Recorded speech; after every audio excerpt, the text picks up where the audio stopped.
everybody, welcome back to another episode of the Hemmings Hot Rod BBQ podcast. On this episode, we have one of my closest friends, Rory Carroll, head of marketing and communications for RM Sotheby. He's one of the coolest car guys, most knowledgeable car guys you are ever going to meet, both inside of the garage and in the auction scene and just car culture in general. The man ran Jalopnik. He ran Auto Week. Just probably could run a manufacturer if he wanted to. Wow. I'm throwing that out there. It depends on which one. Yeah. Throwing that out there. Better than others. Yeah. How you doing, man? Good. How are you?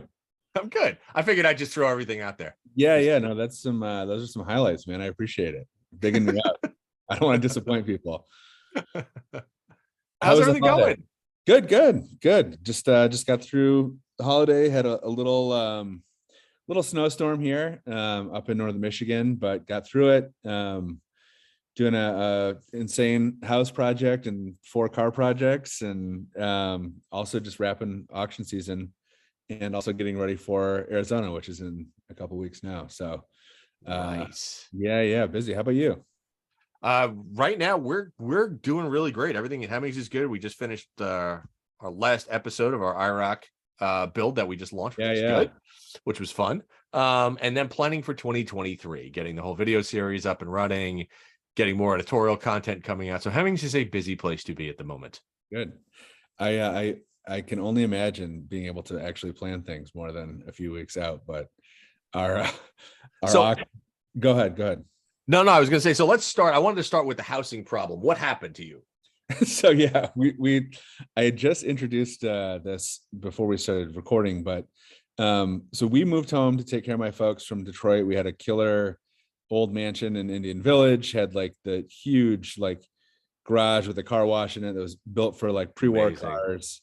Really good setup. Moved up here, basically bought a barn and a shop space, which is where I am now, and then decided we're going to remodel the house. Long story short, had a series of kind of really incredible coincidences, which led to this house that we're technically remodeling, having the entire original foundation collapse, like in a super explosive manner, like at the end of October. So, oh my God. Yeah, I mean, just like I was in the garage doing car projects, didn't notice at all. Our builder came over and like walked up to me, like face white as a ghost, and was like, I got to run home. I'll be right back. And I was like, everything okay? He's like, oh yeah, everything's fine. But yeah, it looked like earthquake damage or like a mudslide. So the last month has been just fighting with insurance folks and trying to get it wrapped up. But they're over there actually like 100 feet from where I'm sitting right now with the excavator digging up the old foundation.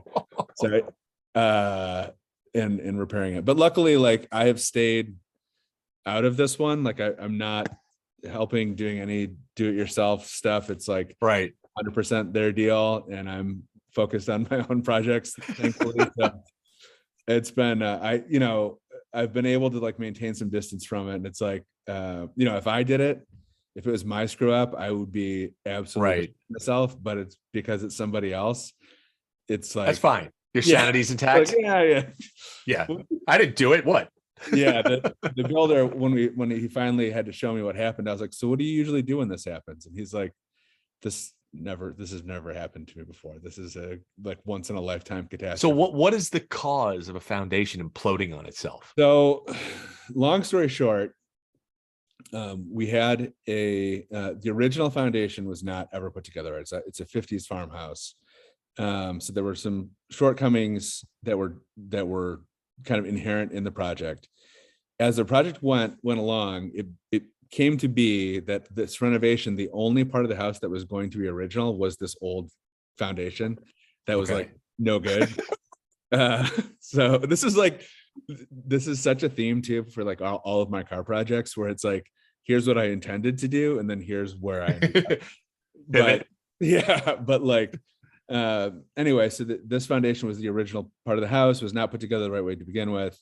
They attempted a repair, which was not kind of up to what would happen, which was we had an addition put on, and in the course of the addition being put on, they had to mix concrete, so they turned the water on. So they turned a water main on that was never supposed to be on. The excavator came, ran over that water main, Oh, and backfilled up against the foundation. And then the water kind of turned into a whatever 10,000 gallon slurry, exploded one wall, which took out the other two walls. It was really like incredible. I mean, what a very strange set of circumstances, but I'm sorry. It's all fine. I mean, it's like, again, if it was my screw up, I would be you would not hear from me again, but because it's somebody else and it's like, oh, this isn't my fault, it's fine.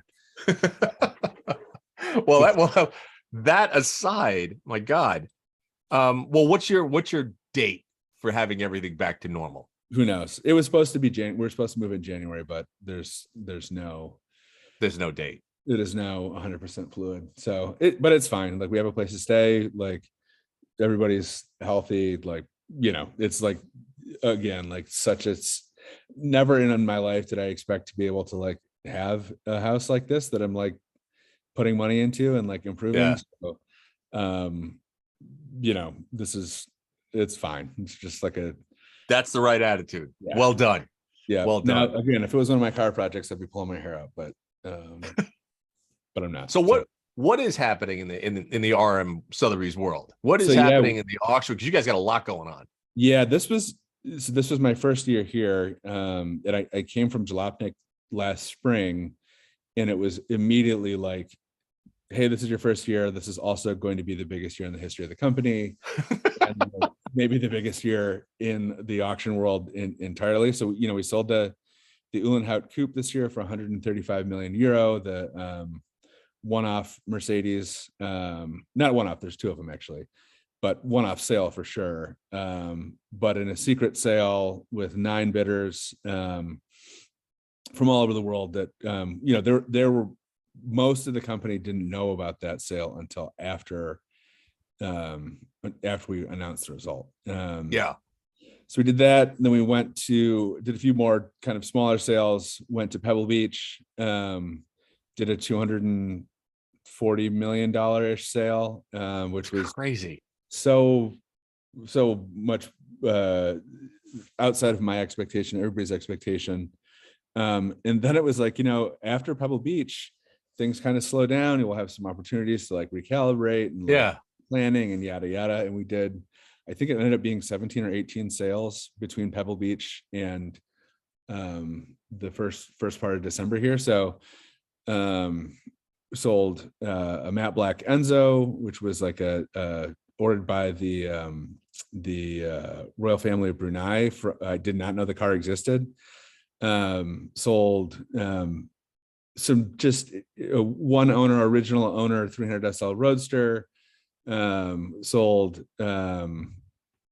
just some really like 288 GTO Evolution, like cars that like you barely hear about at all, like just transacting towards the end of the year. So and then we finished up with a really great sale in Miami. We did this really, there's pictures of it online and on our Instagram account, but we did this 1111 Lincoln Road, which is a parking garage, but it's a super modern, very dramatic parking garage.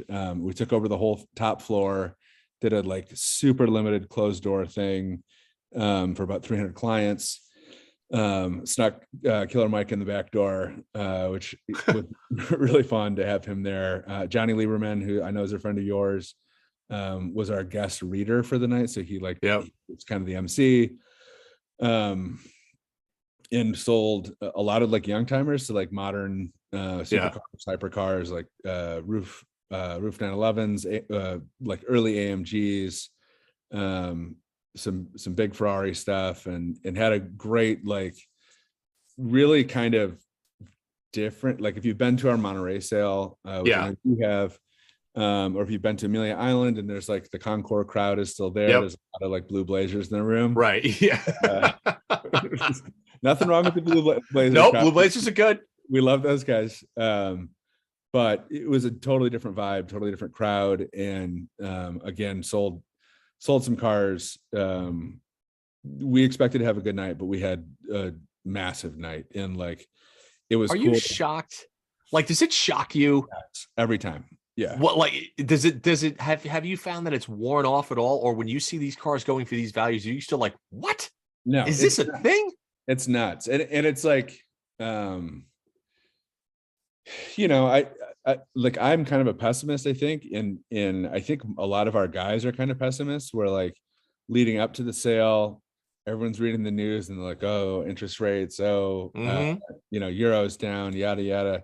Whatever the bad news is what you gravitate to. And then really, like the morning of the sale, there'll be an interest meeting where the specialists, who are the guys who go out and find the cars. So the guys who find the cars and find the clients will all sit down in a big room and say, okay, who have you talked to who's interested in this car? Who have you talked to who's interested in that car?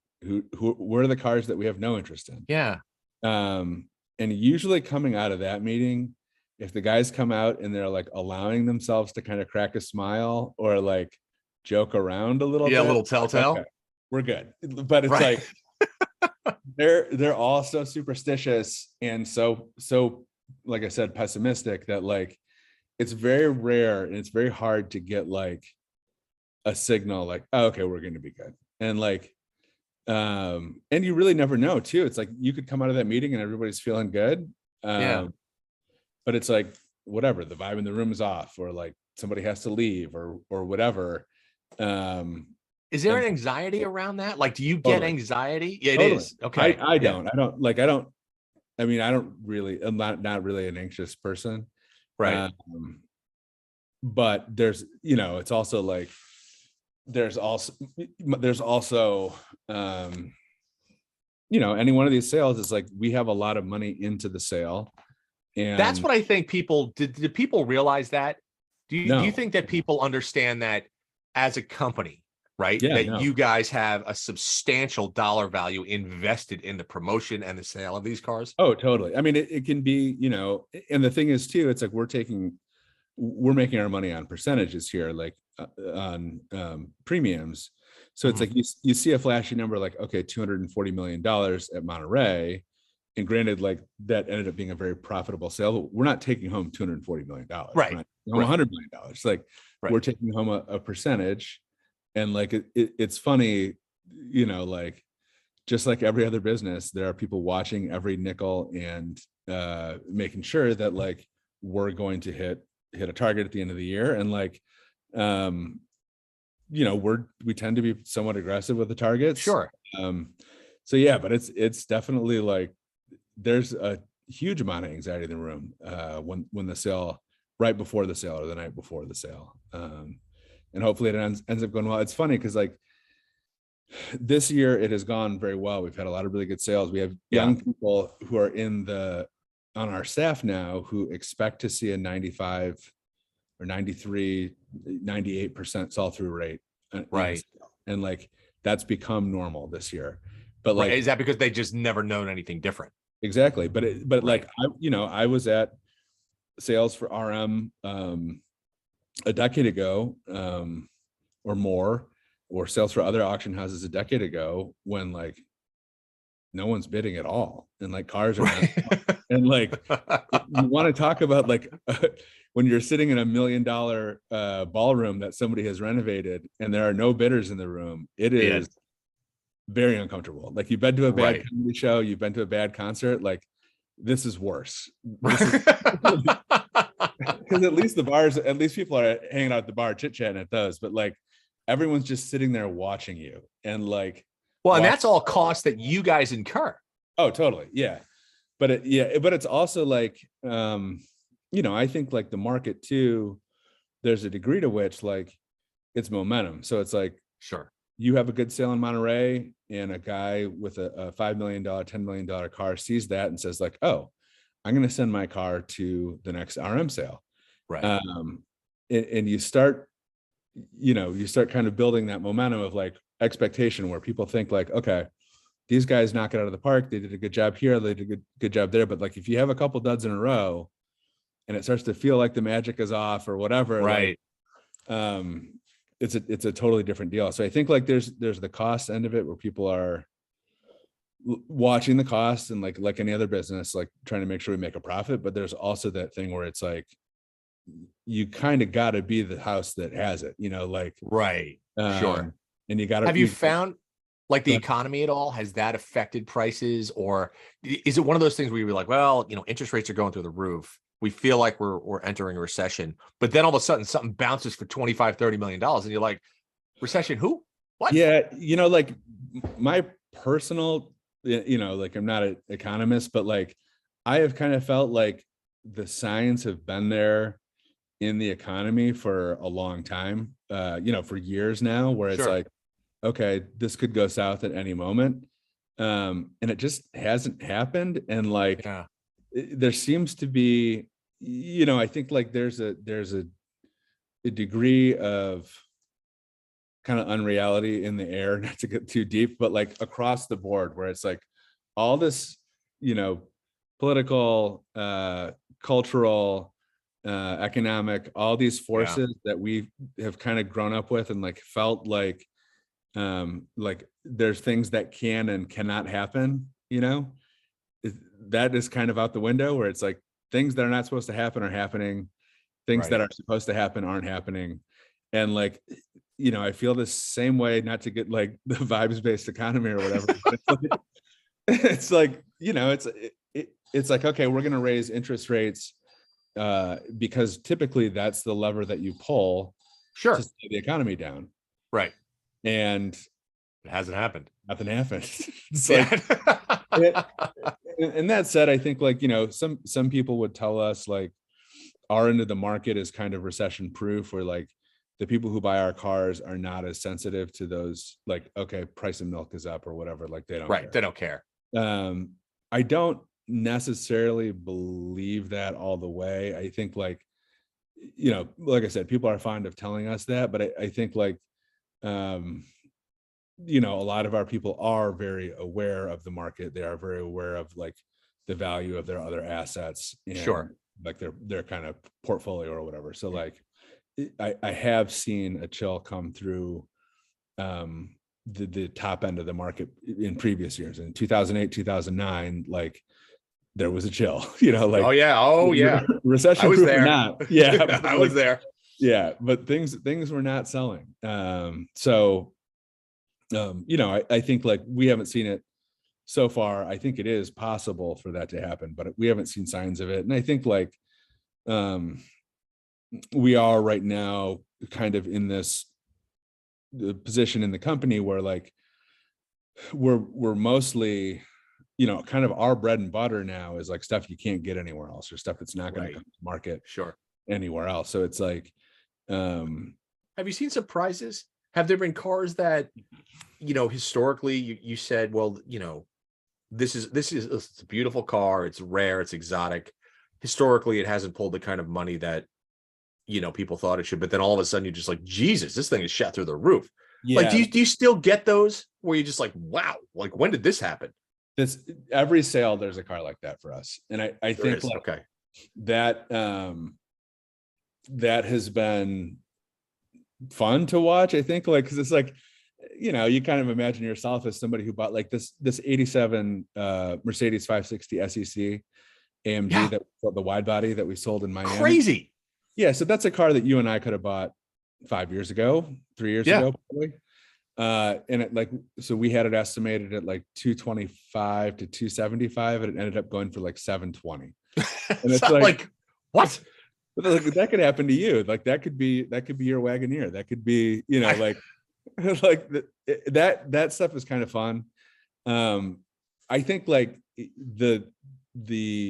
that whole collection of cars that we brought to Miami, all these young timer cars, all did very well. And there were a bunch of kind of surprises in the 80s and 90s, like BMW. And so is that what you consider like the young timer collection, basically 80s, 90s? Is that where that was the name of it? And I think that's like that's kind of a brand name where it's like, that nomenclature is really common in Germany, where they say like, they're not old timers, they're young timer classics, where they're like the 80s and 90 cars. So like, we say young timer kind of to signify like these are German cars of a certain vintage, Gotcha. Okay.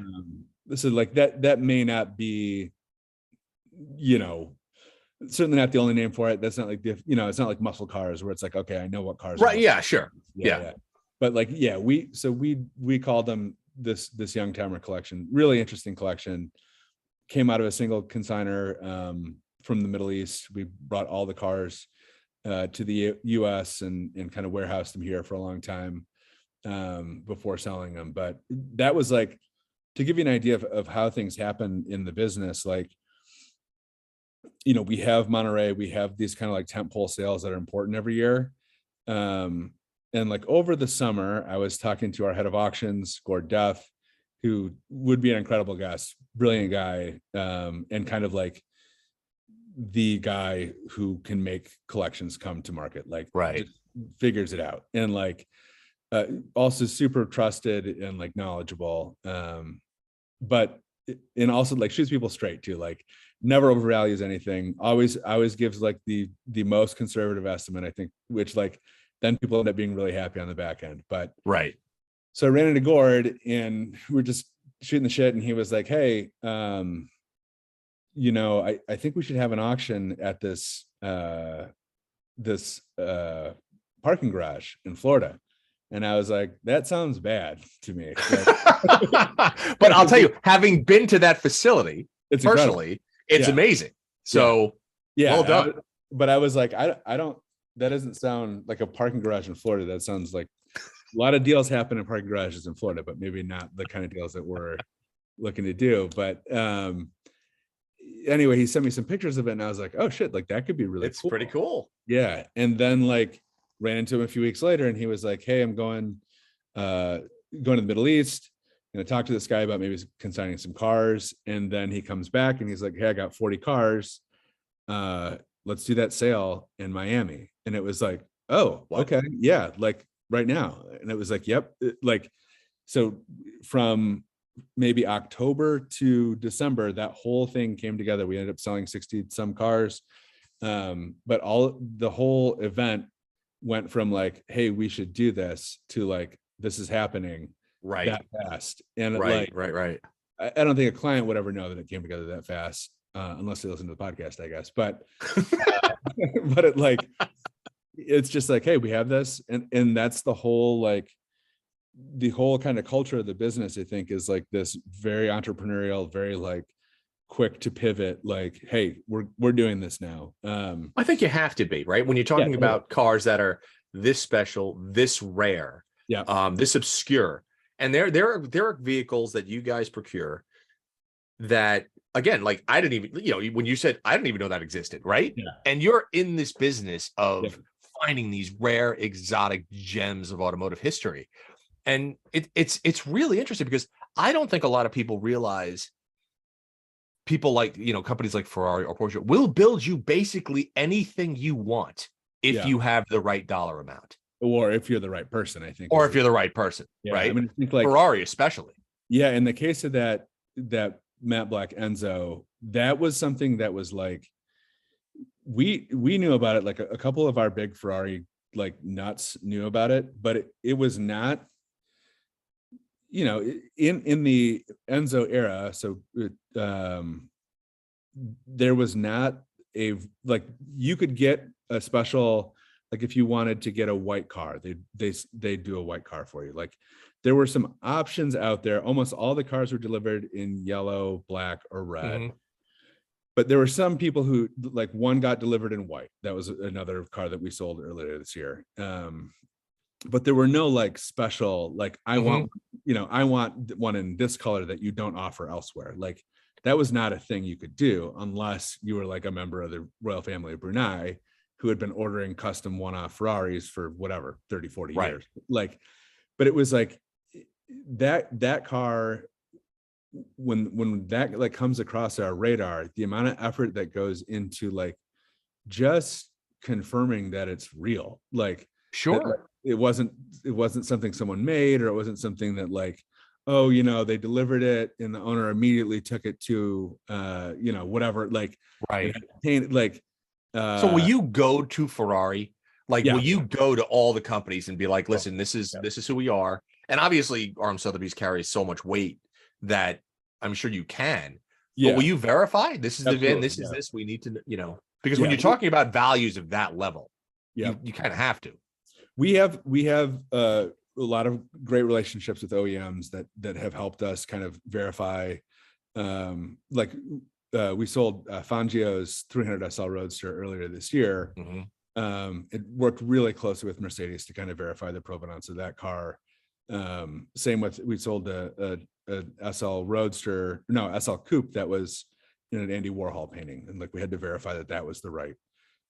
So we have great relationships at the OEM level, but we also have independent historians outside of the factory, and then we have our internal team that are pretty good. Like we have some really strong mark experts that can help us kind of verify this stuff. But it's, for us, and I think the auction world generally has kind of learned the hard way that like you have to be certain, and I think like not that every auction house is as intense about it as we are, but like it is a major part of our business, making sure that what we're representing is correct. And I think that stuff is so fun because you get into like, the history is amazing. Yeah, like in the files and like the receipts, and then like, oh yeah, I remember I was in the factory that day when we did what, you know what I mean? It's like the firsthand, like, okay, this is legit because I was there. And like, right. Yeah. The amount of research, like, so when you have something like that one-off, okay, and do you have a team, or is it generally one person that will go in and turn into that sleuth that will really, you do have a full team that will go in and start to do that? There's a whole catalog and research team that now there are specialists within the team. Like there are people who are Ferrari experts or Packard experts or Berg experts or whatever. But yeah, it is a big team of people who are you remember Graham Kozak, who worked for Auto Week. He does oh sure that. Yeah, so Graham is on the team now. Oh yeah, Graham's great. He's the best. He's like he's the best dressed human at any auction you will go to. Absolutely. We used to say that he was a 76-year-old and a 26-year-old just had a baby actually a week ago. Oh my god. Yeah. So Graham's grown up. He's a historian. He actually he has a degree in history from U of M, and like this is such a good fit for him to track VIN numbers and the right descriptions and all that stuff now. So but yeah, it's fascinating to look at like the amount of time and effort that goes into verifying this stuff, and like in the course of that, the stories that you uncover about these cars are just incredible. Amazing. But we sold a we have a restoration shop too that's super helpful with this. So like we have the experts on the kind of book side, and then we have experts on the technical side who we just won our 7th Pebble Beach this year, and they're in the same building as the auction businesses in Canada. So right. But we just did, we sold at Pebble Beach a 37 Mercedes 540K special roadster and I can never say the last, it's Sindelfingen. Okay. Sold that car at Monterey last year. The owner brought it back to our restoration shop. And we're now in the process of restoring the car for the first time ever. The car's never been. Oh my goodness. So all of those cars have been restored a million times. They've been at Pebble Beach. They've been to all this. This is probably the most original one on the planet. So right now we're in the process of documenting where the file marks are. We're documenting like what the welds look like. That's insane. First time around. Yeah. So we had the guys from Mercedes Classic Center fly out to inspect the car when we took the body off, which I think is on our Instagram or should be on our Instagram soon. But so that kind of stuff is like, we're doing the research, we're doing the sleuth work, but we're also in some cases like creating the reference. Like this, right? You're the authority, yeah. So like this will be the reference for what a 540K was supposed to look like from the factory. Do you find that any of the like the super high end stuff, and I think super high end has a different meaning to a lot of people, but anybody who spends millions upon millions of these cars, right? For many, yes, they're obviously investments, but for others, they're obviously dream cars. Do Yeah. these cars, do some of these owners who spend millions and millions on cars drive them, take them out and enjoy them the way that they're supposed to be enjoyed? Or do you see, because I feel like we see so many cars that be like, and it's sold here 17 years ago with 180, thousand miles or whatever, or, 2,000 miles, and now it has 200 and or 2007 miles. It's like, what What are you doing? like, do you have people that drive them and enjoy them? Yeah, I think like that's becoming more in vogue. I think like in the 90s and in the early 2000s we saw a lot more people who were inclined to let cars sit. But I think it's like with the popularity of the touring, all the great tour events that are happening, and then I think too, like with social media, like the opportunity to like have the car be seen and like to do the cars and coffee and have 500 people come and that kind of stuff. So I think that kind of stuff has led some people to drive the cars more. I think like there are always people, like you said, who are like investors who are like, I'm going to buy the car and hold it. And then I think too, like there are cases where we sold an F50 in Miami that had like 650 miles on it. And it's like that car, probably the new owner is not going to go put 30,000 miles on the car. Right. Because like the value is right. that it's like a near delivery mileage car. So those cars, I think, we're not going to see them move, but I know like the owner of, we sold McLaren F1, the number 059, which is like one of one car, had unique headlight setup from a BMW Z1. Okay.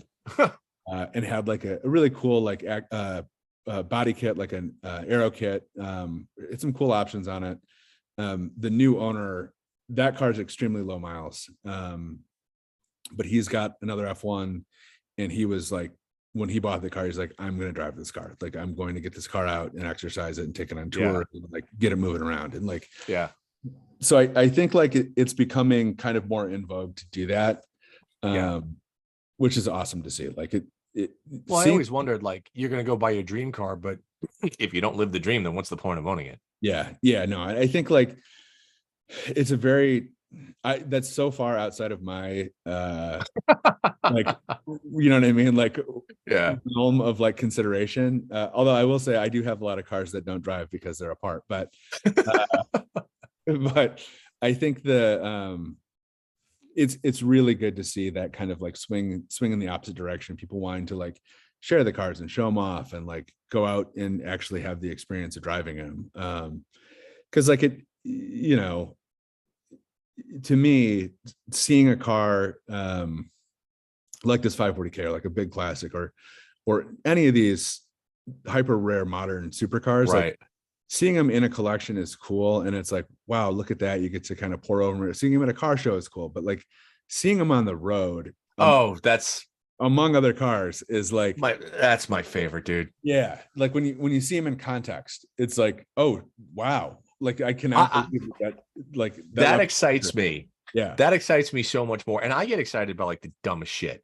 You know what I mean? Like if I see a 60s Beetle, I'm like, that's amazing. In the same way where if I see an old 911 or a Ferrari or an old Lamborghini or something like that, or like a really clean 88 Pontiac, like some dude, like I'm all in. I'm like, that's exactly what I want. And I think that is, for the hobby, I think that's so important, is because you want to, I've driven like my old cars across the country, I don't know how many different times, and I've always been in the driver's seat, but I've never been in the observatory seat.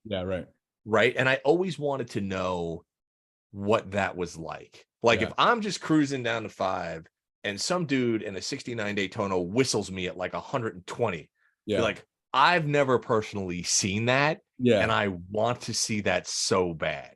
Like it's really, it's cool to be behind the wheel, but I want to visually know what that's like to see. That sounds like, weird. No, totally. Like one of my formative car experiences, and like kind of like the moment where it clicked for me, like the pre-war car thing clicked for me, was I was at Amelia Island with a bunch of my colleagues from Haggerty, and we were all like mega hungover. This was like, I was probably 24, 25, and like just miserable in a rental car going to the airport. And Mark Hyman, who's a dealer, a good client of ours, and like a very generous and interesting car guy, blew by us in an 8-liter Bentley at like had to be going over 100 miles an hour. Yeah. And it was like we're all crammed in our little like rental Camry or whatever, and he just absolutely Yeah. and it was like, oh my God, that's all I want in my life. Like I want to be in an open Right. car 8 feet off the ground, flying down the road with a wooden steering wheel. Like it was like, oh, okay, that's what's cool about those things. Like, and then you can imagine too, like having that same experience in 1930 when you're like on a horse or like on a buggy to market and you see this thing come by. Yeah, it definitely, like that experience has the potential, I think, to open a lot of people up to like to being involved in cars and like actually, oh, I can go do this. Like this is a real thing. This is not a museum. This is not an art exhibit. Like this is a real thing you can experience. Like that's been cool. Like part of like becoming more integrated with Sotheby's over the last couple of years has been like showing those guys this, where it's like, you know, they sell paintings, $100 million paintings or Sure.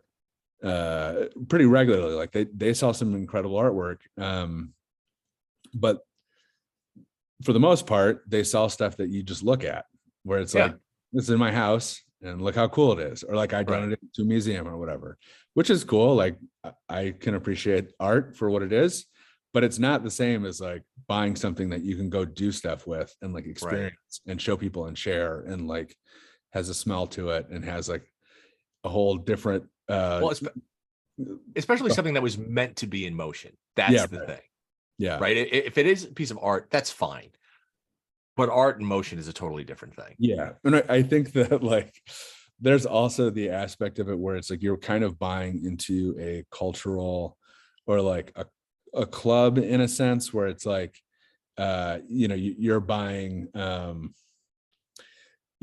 car, but you're also getting like friends with similar cars, you're getting people to tour with, you're getting a mechanic and like these knowledgeable craftsmen who can make things happen for you. Like you're getting like more of a world, I think, than a lot of like static art gets you. Well, that's the beauty of doing events like Amelia or especially Pebble, where the peninsula basically shuts down, right? And at every stoplight, there could be anything from a $2,000 car to a $10 million car. Yeah. But you see them in motion, which is wonderful. Yeah. And you see cars where any other time and place in your life, you'd be like, oh, that's fake. That's a fake 250 GTO. And then that's probably a real one. Yeah. That's like if you see a real, like a Cobra, you're like, that's not a kit car. There's it could be, but odds are no. That's someone's multi-million-dollar car. Yeah. So has working and being on the auction side, does that is it super exciting? Like when I know you have cars, like you said, you have a couple of cars that are in pieces getting ready to run, but does it motivate you to say, I got to get this back on the road? I want to get back and I want to re-experience this stuff. I think so. And has it changed your tastes at all?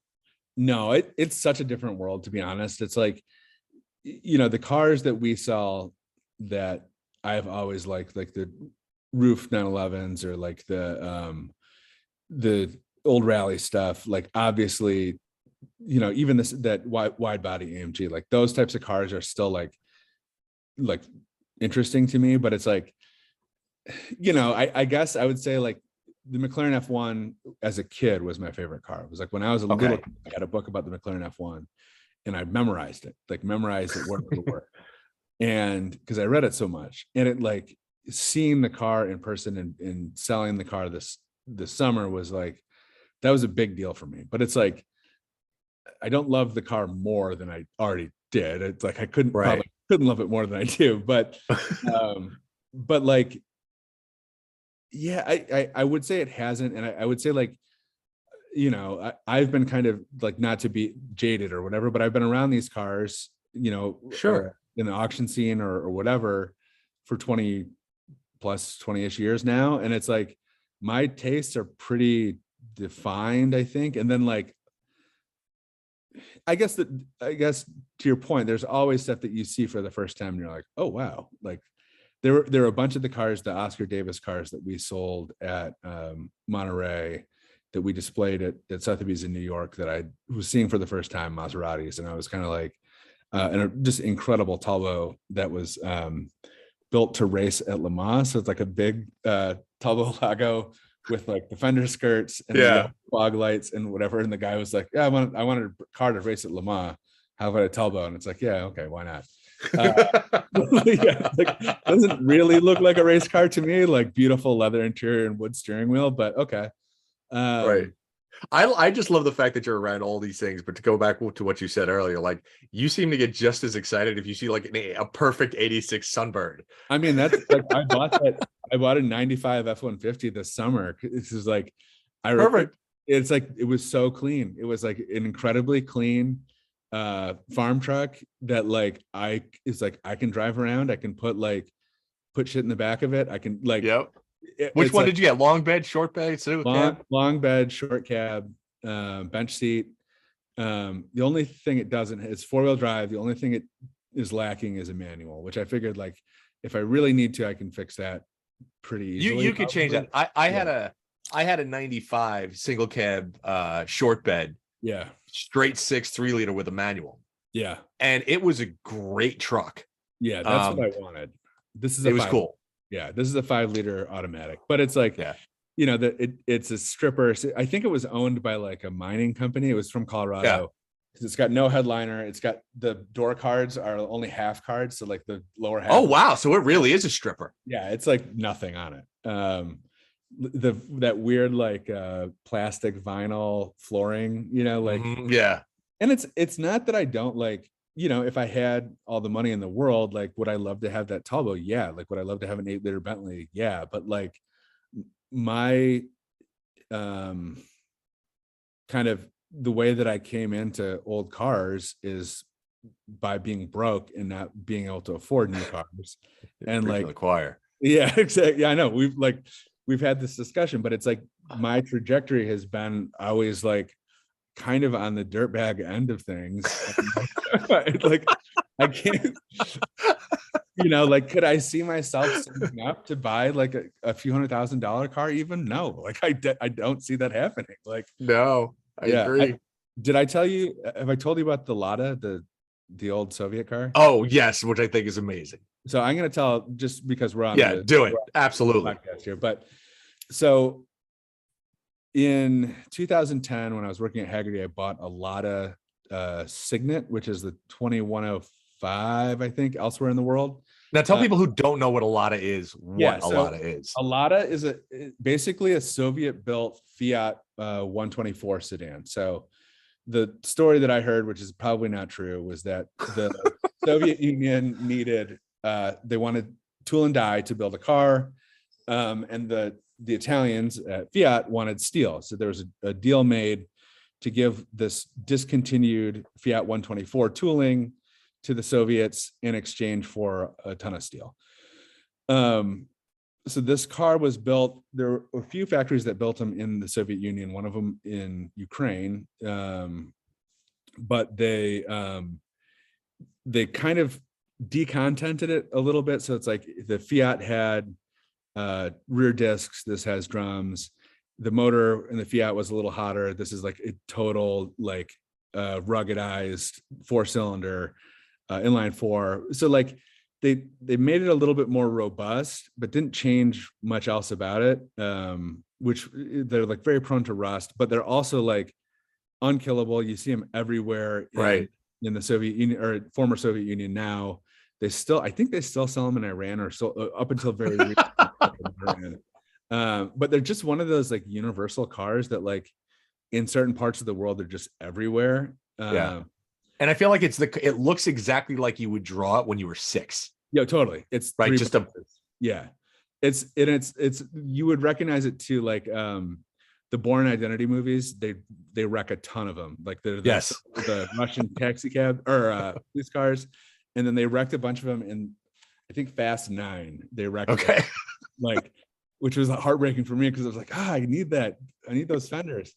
But so they're very well supported if you want to keep them on the road, and if you want to send your credit card information to like Hungary, you can get parts for them. But we raced it a couple times in Lemons.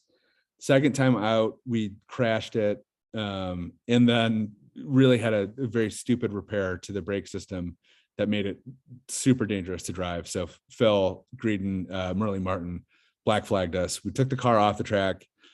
A buddy, when I lived in Detroit, I'd been storing the car for a couple of years, and he called me and he was like, "Hey, what are you doing with that Lada?" And I was like, "Oh, it's nothing really. Like, I want to race it again, but I don't have time. I don't have a facility to work on it." He's like, "Send it out to me." And he's in Boston. He's like, "I'll get it running again, and you can do like an arrive and drive. Just show up and you can drive the car on our team." And I was like, "God, that's fantastic. That sounds good. I like this." Great. Yeah. So I sent it to him, and he did a bunch of work on it. He ordered a bunch of parts, and then kind of life got in the way for him. And then it sat for, I don't know, maybe another 6 years or so, and got sat outside for a while, and kind of like, so then last summer he called me and he was like, "Hey, do you want the Lada back?" And I was like, "What do I?" Yeah. Like, no, but yes. Right. So Brad Brownell, Radwood and Jalopnik, he was like, he's like, "I'll be in Chicago. I'll just run out to Boston and get it." And I was like, "Well, that's not a run. That's a thing. 14-hour drive, and it's in the opposite direction." Yeah, but Brad is Brad. Brad will totally be like, for him, that's like, "Oh, I'll just," that's him. Totally. And he took his Econoline ambulance and drove out, got a trailer, drove it back up to northern Michigan, which is like 6 hours north of Chicago, and dropped it off in the yard. And I was like, "What in the world am I going to do with this stupid thing?" Like, I staring at it, and I was like, "Well, maybe I'll just get running again and drive it around here."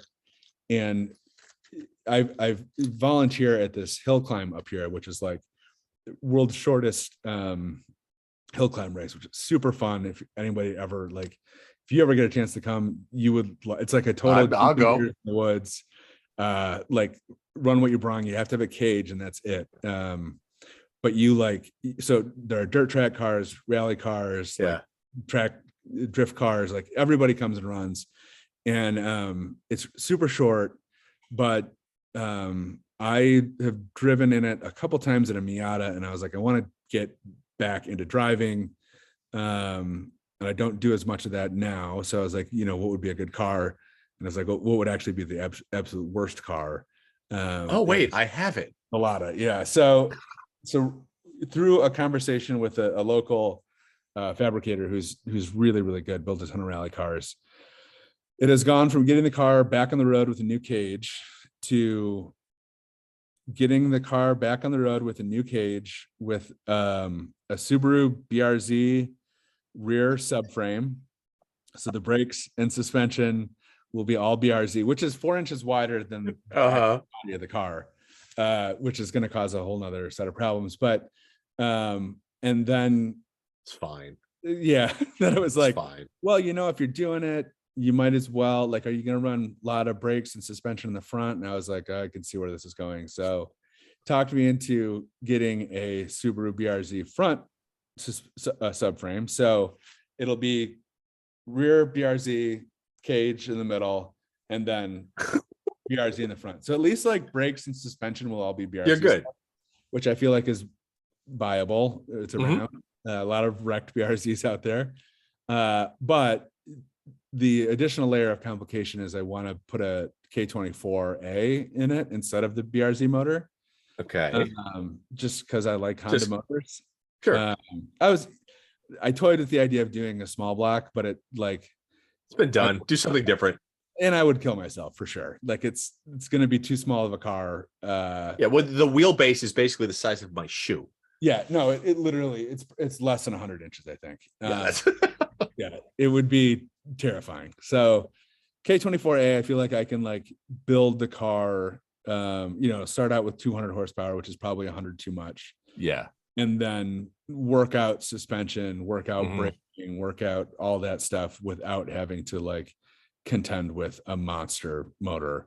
And I think people do, if you want to spend the money, like people do make big power with those motors. Sure. And they're very like robust and seem pretty tunable. So like if I wanted to go that direction, That's a snowball, dude. And that's a rabbit hole. I'm in the snowball, dude. I'm fully in the snowball. When it became like, why don't you buy a BRZ rear suspension or rear subframe? Like that's when the snowball was like a third of the way down the hill. And I'm now fully I told him, he was like, so what are your goals for this car aesthetically? And I was like, I don't have the money to fix what's wrong with this car aesthetically.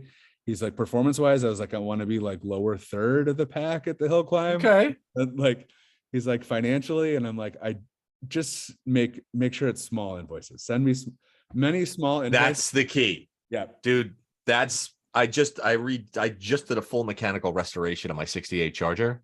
Yep. And the gentleman who's doing it, who's a wonderful gentleman, he's like, so how do you want to do the whole invoices? I'm like, itty bitties. I'm like, every month, break it up, send it to me. He's like, okay. And it's actually the entire amount. You're just like, ooh, that's a sting.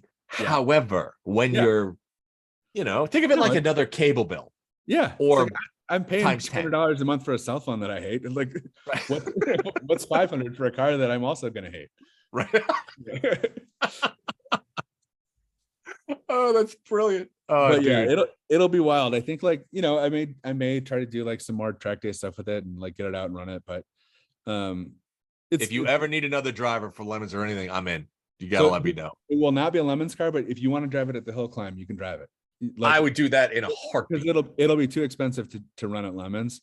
But for the hill climb, I would love to have you in it. And it'll be built for me, so it will actually same size. Yeah, that works. Dude, you let me know when and where, and I will be there.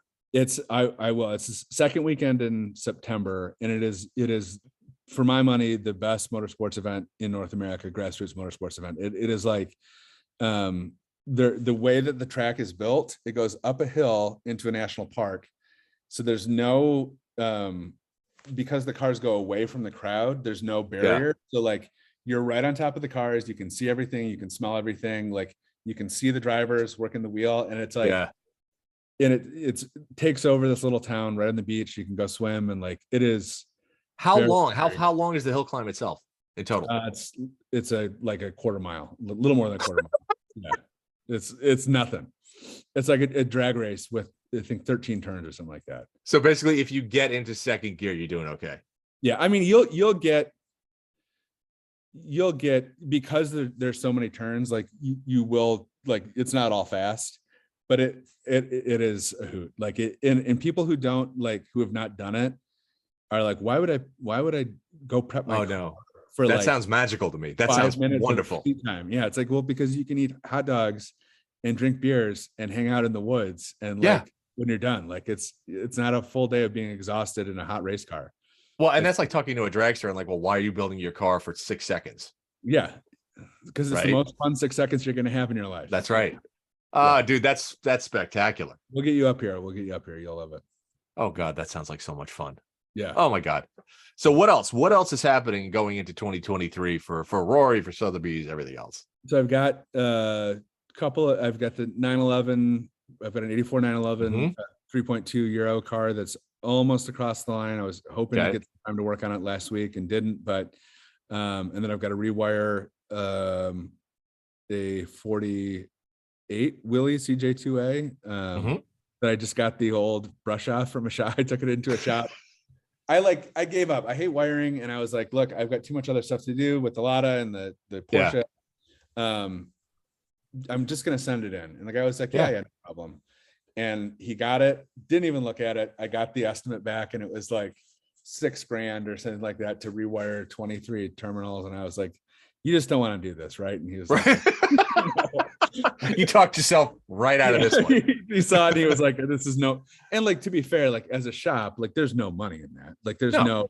And he can never charge you of what it's going to be. No. For a little, I get it. Yeah. So it's like, okay, that'll be my thing. And then we have a barn that we're trying to turn into like a proper car hole, which is like currently full of boats and other cars from neighbors. And Mhm. like when you get a barn with a door on it, like the smoke signal goes up, and it's Oh like, yeah, to everybody. It's like owning a pickup truck.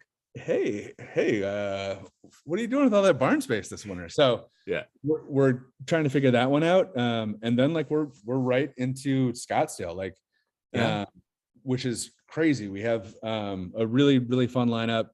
I haven't, do you go to Scottsdale? So I'm on the fence about going this year. You gonna go down?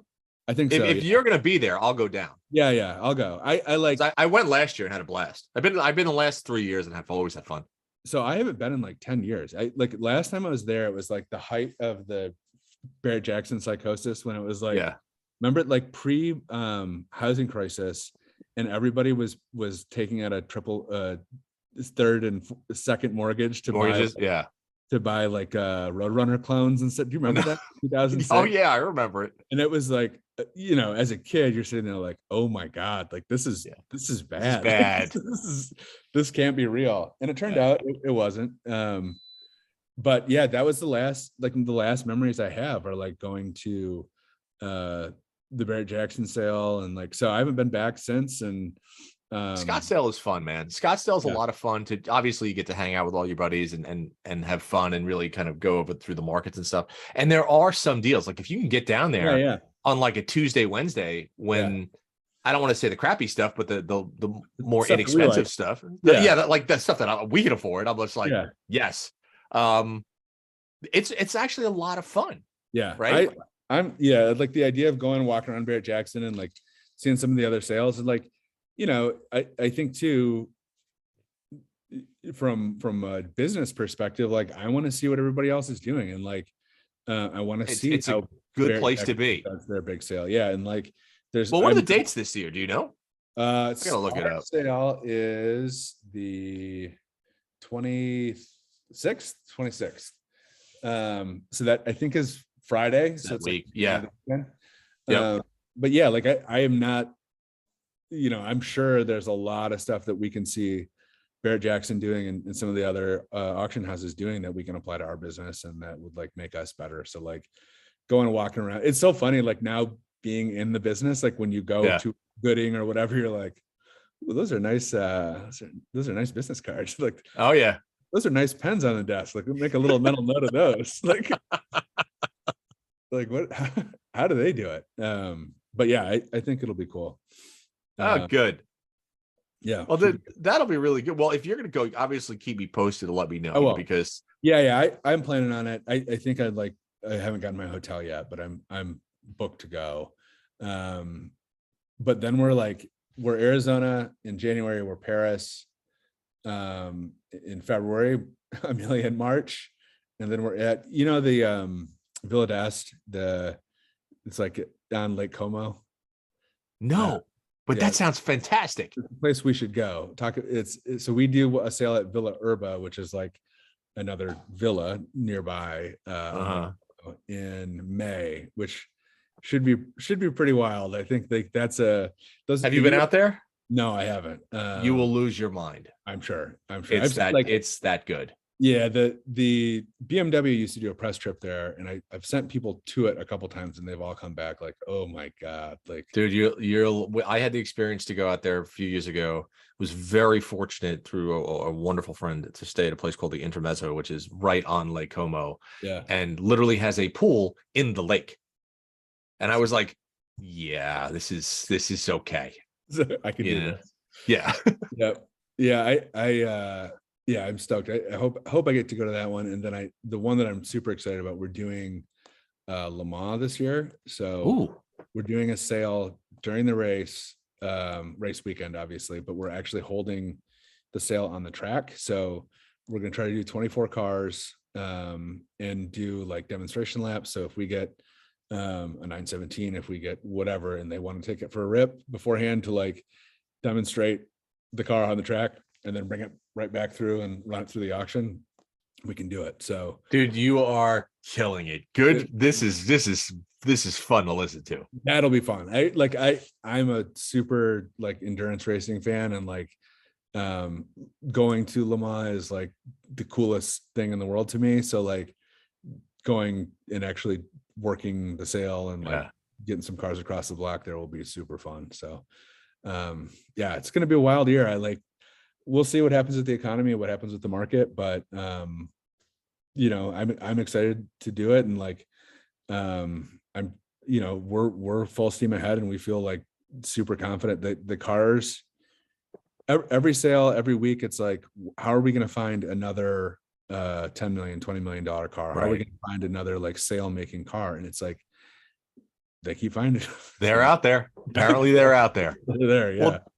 Well, dude, thank you so much for coming on the show. It's always good to just bullshit and hang out. Yeah. It's, you know, absolutely. I think I'm going to have to make some arrangements to get down to Scottsdale, because it's always, it's just fun. It'd be great to just go to the bar too. Yeah, absolutely. Let's plan on it. And I'll hit you next time on the West Coast. It's good to see you, even virtually. Good to be on the show, and good. Million thanks for having me. It's awesome. And yeah, always, dude, doors always open, cars are always yours. Whatever you come here, you know that. So yes, sir. All right, brother. See you, bud. Rory, talk to you soon. Thank you. All right, man. Thanks for listening, folks. And again, please subscribe to the Hot Rod BBQ podcast. If you're on Spotify, check us out there. Subscribe to it on iTunes. And if you are going to go to YouTube, make sure you go to the Hot Rod BBQ podcast and hit that subscribe button, and we'll come to you every week.